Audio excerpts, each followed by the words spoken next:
धन का नाश करने वाले यह 5 पौधे तुरंत उखाड़कर फेंक दें अपने घर से। राधे राधे दोस्तों, जय श्री कृष्णा। आप सभी का इस यूट्यूब चैनल पर बहुत बहुत स्वागत है। एक बार देव श्री नारद ने नारायण से पूछा, वृक्ष मनुष्य की आयु को बढ़ाते हैं और वर्षों से ही मनुष्य का जीवन है, तो इसलिए वह कौन से पेड़ हैं जिन्हें मनुष्य को अपने घर में या घर के आसपास लगाना चाहिए। किन वृक्षों का रोपण करने से मनुष्य के घर की दरिद्रता दूर होती है। शत्रु, रोग, भूत पिशाच आदि संकट कभी उस मनुष्य के जीवन में नहीं आते। भगवान नारायण मुस्कुराते हुए कहते हैं, हे नारायण जी, आज आपने ऐसा प्रश्न पूछ लिया है जो समस्त मानव जाति के लिए कल्याणकारी है। संसार में वृक्षों का बहुत बड़ा योगदान है। वृक्ष हमारे जीवन की आयु को बढ़ाते हैं और वह हमारे जीवन को खुशहाल और शुभ फल प्रदान करते हैं। पेड़ पौधे हमारे घर की सुंदरता को बढ़ाते हैं और वातावरण को शुद्ध रखते हैं। वर्षों से हमारे वातावरण में सकारात्मक ऊर्जा का संचार होता है और वातावरण में पहले नकारात्मक ऊर्जा नष्ट होती है, फिर सकारात्मक ऊर्जा आती है जो मनुष्य के लिए बहुत ही आवश्यक है। कुछ ऐसे पेड़ पौधे हैं जिन्हें घर में लगाने से मनुष्य के जीवन में सुख समृद्धि आती है और उसे कभी भी आर्थिक तंगी का सामना नहीं करना पड़ता। साथ ही यह पेड़ कई प्रकार के वास्तु दोष को भी खत्म कर देते हैं। घर के आंगन में लगा हुआ वृक्ष देवताओं के समान घर की रक्षा करता है। भवन के पास कौन से पेड़ पौधे लगाने चाहिए और कौन से नहीं, इसके बारे में आज हम आपको विस्तार पूर्वक बताने वाले हैं, जिससे समस्त मानव जाति का कल्याण होगा। तब भगवान नारायण ने नारद जी से कहा, आपको एक कथा सुनाता हूँ जिसे आप ध्यान से सुनेंगे और आपको यह पता लग जाएगा कि कौन से पेड़ घर में धन का नाश करते हैं और कौन से पेड़ घर में लगाने से बरकत आती है। जो भी मनुष्य इस कथा को ध्यानपूर्वक सुनेगा उसके सैकड़ों पाप अपने आप ही नष्ट हो जाएंगे और उसके घर से दरिद्रता का नाश होगा। तब नारद जी भगवान नारायण से कहते हैं, मैं इस कथा को ध्यान से सुनूंगा, कृपया आप कथा आरंभ करें। तब भगवान नारायण कहते हैं, हे नारद जी, पूर्व काल की बात है। उत्तर प्रदेश में एक बहुत ही सुंदर नगरी थी। उस नगरी में रामेश्वर नाम का एक वैश्य अपनी पत्नी सुभद्रा के साथ निवास करता था। रामेश्वर भगवान नारायण का परम भक्त था। वह नित्य भगवान नारायण की पूजा अर्चना करता था और हमेशा अपने मन में भगवान को याद करता रहता था, उसका नाम जपता रहता था। रामेश्वर की पत्नी भी बहुत सुशील, गृह कार्य में दक्ष और पवित्रता वाली स्त्री थी। उनके घर अन्न धन की कोई कमी नहीं थी। इस प्रकार से अनेक दिन बीतने के बाद रामेश्वर की पत्नी ने अपने आंगन में एक वृक्ष का रोपण किया और वह उसे वृक्ष की सेवा करती थी। उसमें जल चढ़ाकर वह उसकी सेवा में लीन रहती थी। लेकिन रामेश्वर की पत्नी को वृक्ष का बिल्कुल भी ज्ञान नहीं था। उसे जो भी पेड़ प्रिय लगता था वह अपने घर में लगा लेती थी। उसने अपने घर में कई ऐसे वृक्ष भी लगा रखे थे जिन्हें बहुत ही अशुभ माना जाता है, क्योंकि उसे वृक्ष के बारे में कोई जानकारी नहीं थी। इसके बाद उसने उन पेड़ों का ध्यान रखा और वे वृक्ष भी बड़े हो गए, जिसके कारण रामेश्वर को अपने व्यापार में काफ़ी घाटा होने लगा।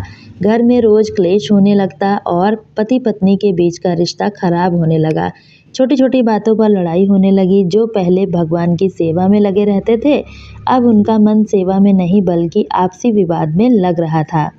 उन दोनों के जीवन में कठिनाइयों का पहाड़ टूट पड़ा।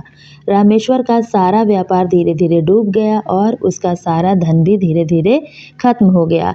अब रामेश्वर के पास अनाज खरीदने के लिए भी पैसे नहीं थे। वह भूख से व्याकुल रहता था क्योंकि उसके पास खाने के लिए भी पैसे नहीं थे। इससे क्रोधित होकर उसकी पत्नी गुस्से में आ गई और अपने पति से कोई काम करने के लिए कहने लगी। फिर रामेश्वर मांगने के लिए गांव में घूमने लगा, लेकिन उसे कहीं कोई काम भी नहीं मिला। उसने घर आकर अपनी पत्नी से कहा, सुभद्रा, मुझे कोई काम नहीं दे रहा, पता नहीं हमारी किस्मत को क्या हो गया है। इस प्रकार से अशोक वृक्ष लगाने के कारण दोनों के जीवन में घोर पाप, दरिद्रता और परेशानियों का पहाड़ टूट पड़ा। लेकिन वह दोनों इस बात से बिल्कुल अनजान थे कि उनके घर में आखिर इतनी बड़ी दरिद्रता और गरीबी कैसे आई। लेकिन एक दिन एक साधु महात्मा रामेश्वर के घर पर पधारे। उन्हें देखकर रामेश्वर ने उन्हें प्रणाम किया और कहा, साधु महाराज पधारिए, कहिए मैं आपकी क्या सहायता कर सकता हूँ। साधु महाराज बोले, हे महोदय, मैं तीर्थ यात्रा पर जा रहा था। विश्राम करने के लिए कोई जगह खोज रहा था, लेकिन मुझे कोई भी जगह नहीं मिली। तुम्हारे पास कोई जगह हो तो मुझे अपने घर में स्थान दें। मैं बहुत दिनों से भूखा हूँ, कुछ भोजन प्राप्त हो जाए, आप पर भगवान की बड़ी कृपा होगी। साधु महाराज की आवाज़ सुनकर रामेश्वर ने कहा, महाराज, आपकी सेवा करने का मुझे सौभाग्य प्राप्त हुआ है। इस अवसर को मैं जाने नहीं दूंगा। आपकी सेवा करके मुझे बड़ा आनंद मिलेगा। फिर रामेश्वर के कहने पर साधु रामेश्वर के घर के अंदर आते हैं और विश्राम करने लगते हैं। रामेश्वर उन साधु की भक्ति भाव से सेवा करता है, लेकिन उसके पास अन्न का एक दाना भी नहीं था। तो वह अपनी पत्नी से कहता है, आज हमारे घर में साधु आए हैं, वह बहुत ज्ञानी हैं, हमें उनके भोजन के लिए कुछ न कुछ उपाय तो जरूर करना होगा, क्योंकि साधुओं को कभी भी घर से भूखे नहीं जाने देना चाहिए। मैं गांव में जाकर किसी से थोड़ा सा धन मांग कर लाता हूँ। इतना कहकर रामेश्वर गांव में एक सेठ के घर चला गया और थोड़ा सा धन मांगने लगा, लेकिन वह सेठ उसे वैश्य होने के कारण धन देने से मना कर देता है और कहता है, तुम्हारे पास तो एक फूटी कौड़ी भी नहीं है, तो मेरा धन वापस कैसे दोगे? तब रामेश्वर कहता है, सेठ, कृपा करके मुझे थोड़ा सा धन दे दीजिए, मैं जल्दी ही कोई ना कोई उपाय करके आपको धन लौटा दूंगा। मेरे घर में साधु महात्मा आए हुए हैं, मैं उन्हें भूखे पेट नहीं रख सकता। आप मेरा घर ले लीजिए, मुझे थोड़ा सा धन दे दीजिए। रामेश्वर की बात सुनकर सेठ को थोड़ी सी दया आ जाती है और वह उसे धन दे देते हैं और कहते हैं, रामेश्वर, अगर तुमने धन नहीं लौटाया तो तुम स्वयं ही मुझे अपना घर सौंप देना। जिस पर रामेश्वर कहता है, ठीक है, अगर मैं आपको धन नहीं लौटा पाया तो मैं अपना घर आपको सौंप दूंगा। रामेश्वर सेठ से धन लेकर बाजार से दूध, चावल, सब्जी, शक्कर लेकर अपने घर आ जाता है। फिर अपनी पत्नी से कहता है, तुम उन साधु महात्मा के लिए भोजन बनाकर उनके लिए परोसो, उनकी भूख को शांत करो। इस प्रकार से रामेश्वर की भक्ति और सेवा को देखकर साधु महात्मा बहुत ही प्रसन्न हुए और भोजन करने के बाद जाते जाते रामेश्वर से कहते हैं, मैं तुम्हारी भक्ति और सेवा से बहुत प्रसन्न हुआ। अगर तुम्हारी कोई कामना है तो मुझे बताओ, मैं तुम्हारी मनोकामना अवश्य ही पूरी करूँगा।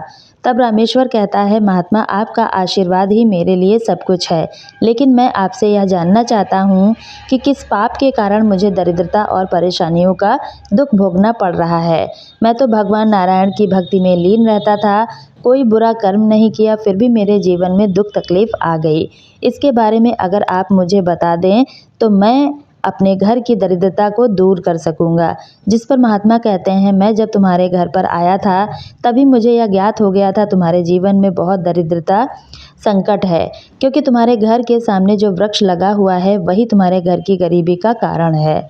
तुम्हारी पत्नी ने आंगन में जो वृक्ष लगाया है वह बहुत ही अशुभ है, इन वृक्षों के कारण तुम्हारी ऐसी दशा हुई है। रामेश्वर ने कहा, महात्मा, कृपया करके मुझे बताएं कि घर के सामने हमें कौन से वृक्ष लगाने चाहिए जिससे हमारे घर से दरिद्रता और परेशानियां दूर रहें और घर में हमेशा समृद्धि का वास हो। फिर साधु कहते हैं, मैं तुम्हें उन सभी वृक्षों के बारे में बताऊंगा जिन्हें घर के पास लगाने से शुभ फलों की प्राप्ति होती है, इसलिए मेरी बात को बड़े ही ध्यान से सुनो। पहला वृक्ष है पीपल का। जलाशय के पास पीपल का वृक्ष लगाने से मनुष्य को जो फल प्राप्त होता है वह सैकड़ों यज्ञों के समान माना जाता है।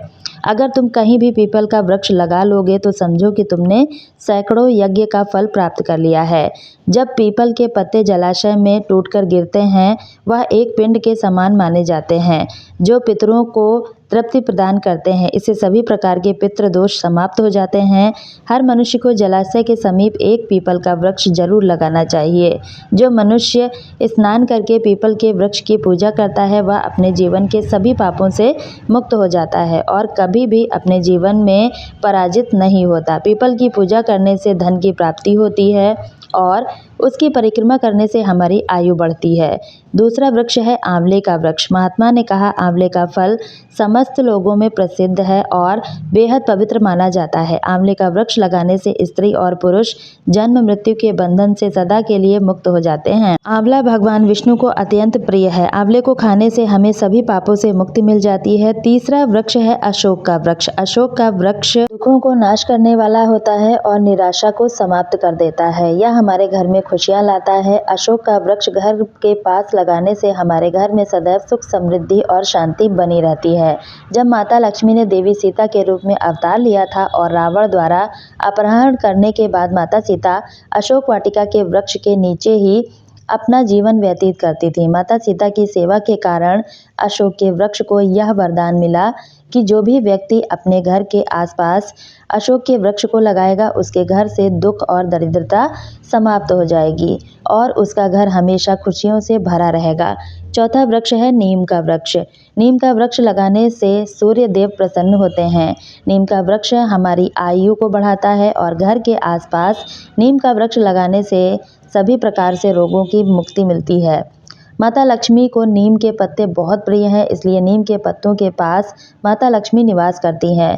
जो भी व्यक्ति अपने घर के आसपास नीम का पेड़ लगाएगा उसके घर में धन संपत्ति की कोई कमी नहीं रहेगी और माता लक्ष्मी उस पर प्रसन्न होती हैं। तो दोस्तों, आज की वीडियो यदि आपको पसंद आई है तो वीडियो को एक लाइक करके ज़्यादा से ज़्यादा शेयर करें अपने फैमिली दोस्तों में, ताकि उनको भी यह जानकारी मिल सके।